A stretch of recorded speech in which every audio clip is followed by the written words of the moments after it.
हर देश के पास अपनी ताकत दिखाने के कई तरीके होते हैं, लेकिन सैन्य परेड वो मंच होता है जहां हथियारों के साथ साथ विचार, इतिहास और राष्ट्रीय चरित्र भी मार्च करते हैं।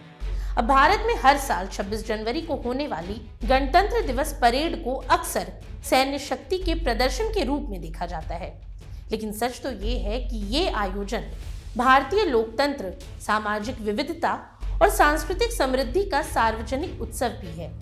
अब इसी संदर्भ में जब हम दुनिया के अन्य चर्चित सैन्य परेड जैसे चीन की नेशनल डे परेड, फ्रांस की बैस्टल डे परेड और रूस की विक्ट्री डे परेड, इनकी ओर देखते हैं तो समझ आता है कि हर परेड अपने देश की राजनीतिक सोच, ऐतिहासिक स्मृति और राष्ट्रीय प्राथमिकताओं का आईना होती है। कर्तव्य पथ से लेकर तियानमेन स्क्वायर, शॉम्स एलिजे और रेड स्क्वायर तक हर जगह परेड केवल कदम ताल नहीं बल्कि संदेश होती है। अब देखिए, नई दिल्ली के कर्तव्य पथ पर निकलने वाली रिपब्लिक डे परेड की सबसे बड़ी विशेषता यही है कि यहाँ ताकत के साथ संवेदनशीलता भी दिखाई देती है।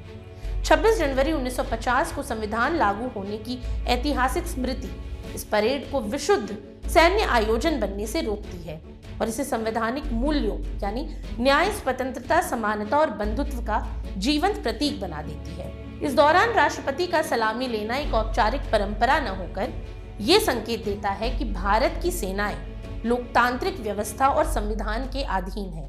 सेना, नौसेना और वायुसेना के अनुशासित दस्ते, टैंक, मिसाइल प्रणालियां, लड़ाकू विमान और हेलीकॉप्टर जब कर्तव्य पथ पर आगे बढ़ते हैं तो उनके साथ आत्मनिर्भर भारत भी आगे बढ़ता है। इसके अलावा भारत की परेड को और अधिक विशिष्ट बनाता है उसका सांस्कृतिक विस्तार। सैन्य टुकड़ियों के बाद जब रंग बिरंगी झांकियां सामने आती हैं तो भारत की आत्मा पूरे वैभव के साथ दिखाई देती है। उत्तर पूर्व की पारंपरिक वेशभूषा, दक्षिण भारत के मंदिर स्थापत्य, पंजाब का भांगड़ा, राजस्थान की लोक कला और आदिवासी समाज की झलक, ये सब मिलकर इस बात का संदेश देते हैं कि भारत की शक्ति केवल बंदूकों और मिसाइलों में नहीं बल्कि उसकी विविधता में भी निहित है। और शायद यही कारण है कि भारत की परेड करोड़ों लोगों के लिए सिर्फ देखने का कार्यक्रम नहीं बल्कि महसूस करने का अनुभव बन जाती है। ऐसे में 26 जनवरी की शानदार परेड के बहाने आपको बताते हैं कि दुनिया के अलग अलग देशों की ग्रैंड मिलिट्री परेड कितनी अलग होती है। अब सबसे पहले बात करते हैं चीन की। अब चीन की सैन्य परेड विशेष ऐतिहासिक अवसरों पर आयोजित की जाती है। बीजिंग के लियानमेन स्क्वायर में होने वाली चाइनीज नेशनल डे परेड का मूल संदेश होता है राष्ट्रीय एकता और कम्युनिस्ट पार्टी की सर्वोच्चता। इसके अलावा चीनी परेडों में तकनीकों का प्रदर्शन केंद्रीय भूमिका निभाता है। Ballistic missile, drone, stealth fighter jet और अत्याधुनिक हथियार प्रणालियां यहाँ ये संकेत देती हैं कि चीन भविष्य के युद्धों के लिए खुद को तैयार कर रहा है। हालांकि भारत की तरह यहाँ सांस्कृतिक विविधता या जन भागीदारी का खुला प्रदर्शन कम दिखाई देता है। वहीं हर साल 14 जुलाई को पेरिस के शॉम्स एलिजे पर निकलने वाली बैस्टाइल डे परेड फ्रांस की क्रांतिकारी विरासत की याद दिलाती है। ये वही दिन है जब जनता ने राजाशाही के खिलाफ आवाज उठाई और आधुनिक गणतंत्र की नींव रखी।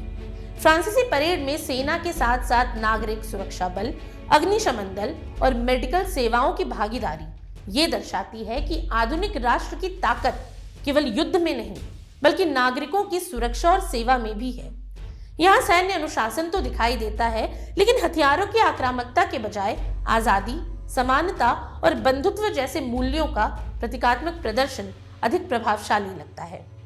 साथ ही फ्रांस की परेड में अंतर्राष्ट्रीय सहयोग की झलक भी मिलती है। मित्र देशों की सैन्य दस्तों की भागीदारी ये संकेत देती है कि फ्रांस अपनी सुरक्षा को साझेदारी और गठबंधनों के माध्यम से देखता है।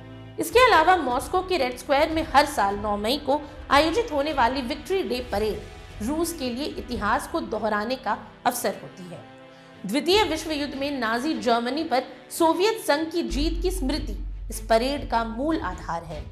लाल झंडे, युद्धकालीन प्रतीक और वयोवृद्ध सैनिक मिलकर जीत की भावना को जीवित रखते हैं। साथ ही टैंक, इंटरकॉन्टिनेंटल बैलिस्टिक मिसाइल और बम वर्षक विमानों का प्रदर्शन मौजूदा वैश्विक तनावों के बीच घरेलू दर्शकों के लिए भरोसे का संदेश बन जाता है। अब देखिए, भारत, चीन, फ्रांस और रूस चारों देशों की परेडें अपने अपने तरीके से भव्य और प्रभावशाली हैं, लेकिन उनकी आत्मा अलग है। भारत की गणतंत्र दिवस परेड लोकतंत्र और विविधता का उत्सव है। चीन की परेड अनुशासन और तकनीकी शक्ति का प्रदर्शन, फ्रांस की परेड गणतांत्रिक मूल्यों की स्मृति और रूस की परेड ऐतिहासिक विजय का पुनरावर्तन। लेकिन भारत की गणतंत्र दिवस परेड को विशिष्ट बनाता है उसका संतुलन। यहाँ टैंकों की गर्जना के बीच ढोलक और बांसुरी की धुन भी सुनाई देती है। मिसाइलों की कतारों के साथ बच्चों की मुस्कानें चलती हैं। शक्ति और संस्कृति, अनुशासन और लोकतंत्र, सेना और समाज, ये सब एक साथ कदम मिलाकर आगे बढ़ते हैं। और यही संतुलन भारत की परेड को दुनिया के अन्य ग्रैंड मिलिट्री परेडों से अलग करता है और उसे केवल सैन्य आयोजन नहीं बल्कि लोकतंत्र का जीवंत उत्सव बनाता है। आज के लिए इतना ही। ये सामग्री आपके लिए जुटाई थी उर्वशी शेखर ने और वीडियो संयोजन किया था राहुल कुमार ने। ये वीडियो आपको कैसा लगा हमें कमेंट सेक्शन में जरूर बताएं और ऐसी तमाम रोचक जानकारियों के लिए बने रहिए स्वराज पोस्ट झारखंड के साथ। और अब तक अगर आपने हमारे YouTube चैनल को सब्सक्राइब नहीं किया तो अभी जाकर करें और Facebook पर हमारे पेज को लाइक और फॉलो करना ना भूलें।